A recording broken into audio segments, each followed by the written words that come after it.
Hey internet, I was just out here today doing some regular old stuff, getting ready for the spring, getting ready to get the mower and everything ready. And I thought, well, why not just put a video up, because maybe there's some new homeowners out there, new lawnmower owners out there. They're young, Gen Z or something, not quite sure if they want to tackle the maintenance of lawnmowers and stuff. I'm going to change the oil on mine. I'm going to lube it, put new blades on it. So if you want to learn that kind of thing, stick around. I'm going to show you right now. So the first thing I did, I got my Ferris zero-turn lawnmower here. And what I failed to do this last winter is put it on a trickle charger. So I had to get my battery charger out, hook it up on my battery there, do a quick charge on it.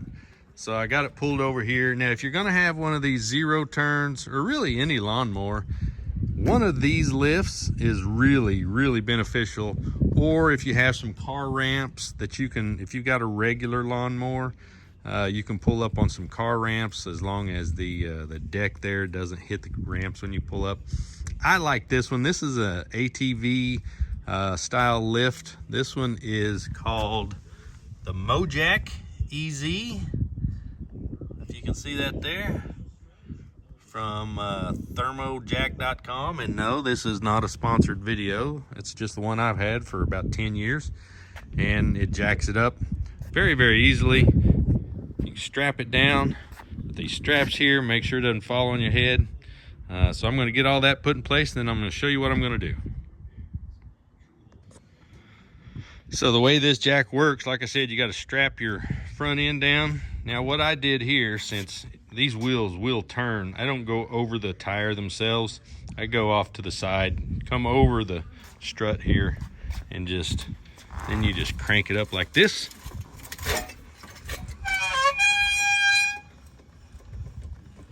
And then what I'll do is take the brake off, so that allows the lawnmower to come forward as it goes up in the air.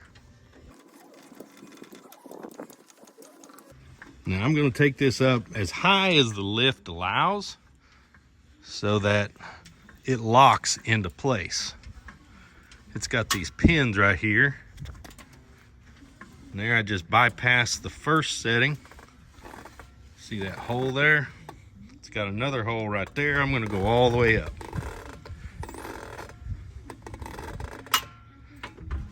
And there you can see that I can't go down any. Make sure these straps are tight. Now I have the ability to get under here, change my lawnmower blades. Looks like I need to clean my deck off too. Show you how to do that too. Now what I've got here, basically I've got 3 different blades I've got to take off of here. Then I'm going to clean my deck, and then I'm going to lube anything that I can get to underneath. And this is what I use here. This is just a tool set from Harbor Freight. I'm sure that's pretty much where I buy most of my tools, simply because my tools are not my profession.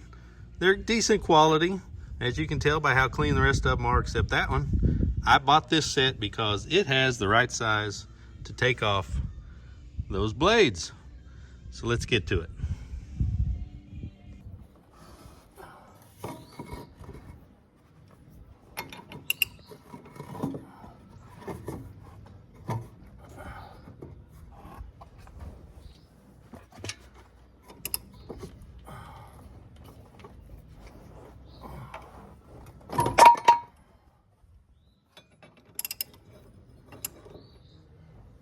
You got to have something to keep these blades from spinning.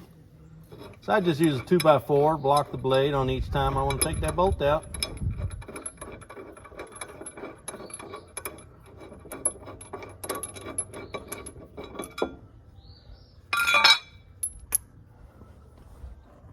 Now the smart thing to do would be to put these gloves on that I grabbed earlier, so I don't smash my hand, which is usually what happens at one point in the process.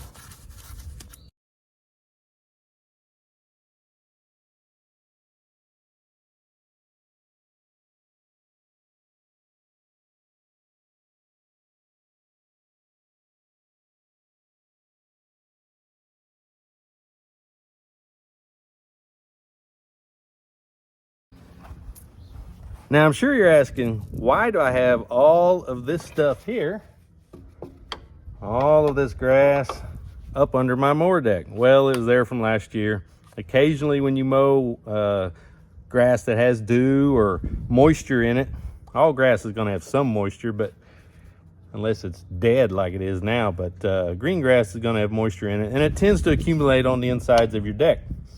This mower does not have an attachment that allows me to hook up a water hose and blast it off after each mow. So I just check it about once a month, and as it turns out, I just put it up like this the last time, not really realizing how much it had in here. So we're going to clean all this off, start off with a clean deck for the first mow of the season.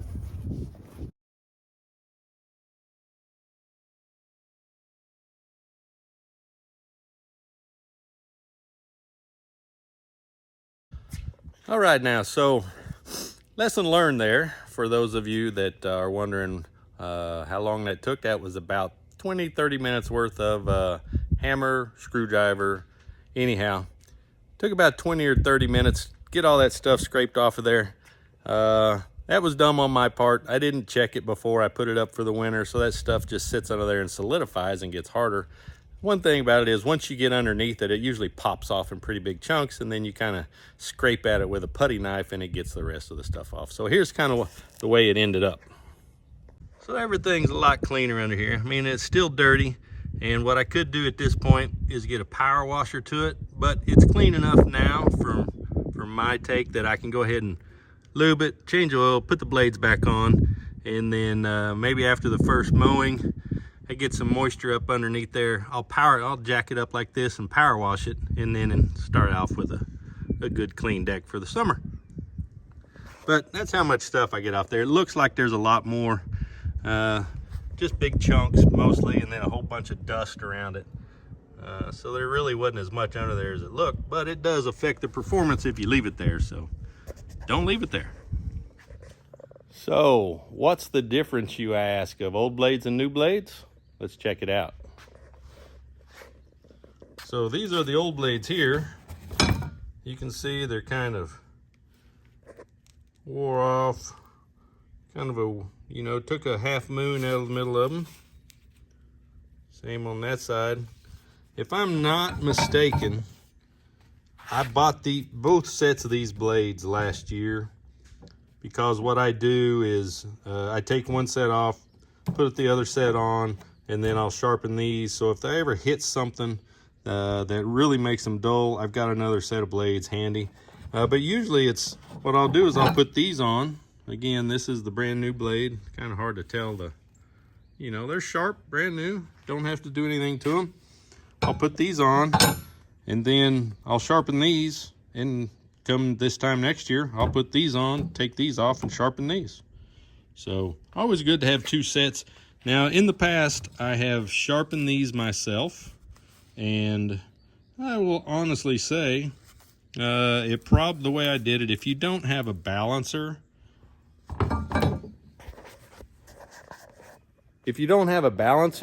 that will probably wear out one of your pulleys like it did on my mower. I had to replace it last year, but it took it about 10 years, to be honest.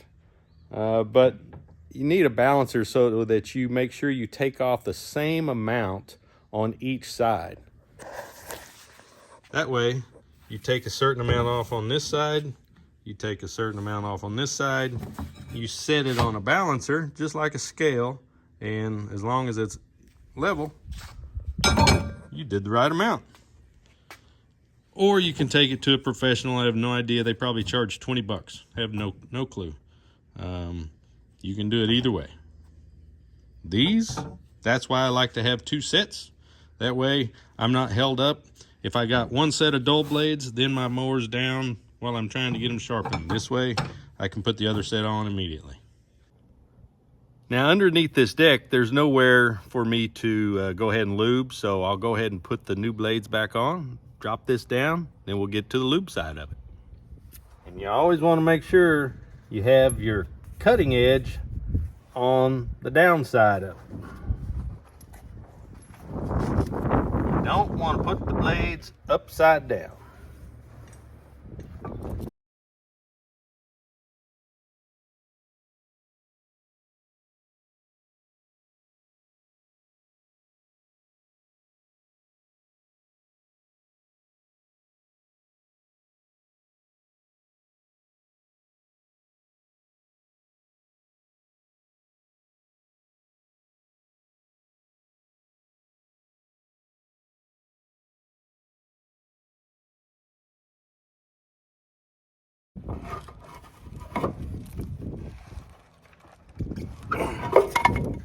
That's all it takes, 3 new blades.